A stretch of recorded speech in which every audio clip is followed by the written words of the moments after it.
صحیح ابن حبان کے اندر یہ روایت ہے۔ صحابہ کرام علیہم رضوان کہتے ہیں ہم نے ایک دن رسول اللہ صلی اللہ علیہ وسلم سے سوال کیا کہ یا رسول اللہ صلی اللہ علیہ وسلم یہ بتائیں کہ اس زمین کے اوپر سب سے پہلی مسجد کون سی بنی؟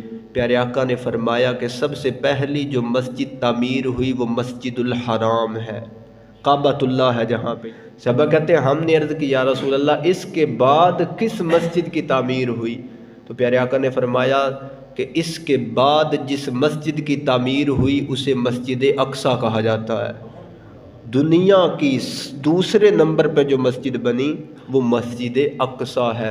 اور عرض کی یا رسول اللہ ان دونوں میں فاصلہ کتنا ہے؟ یعنی مسجد حرام کے بننے کے کتنی دیر بعد مسجد اقصیٰ کی تعمیر ہوئی؟ تو میرے آقا نے فرمایا کہ 40 سال بعد مسجد اقصیٰ کی تعمیر کی گئی۔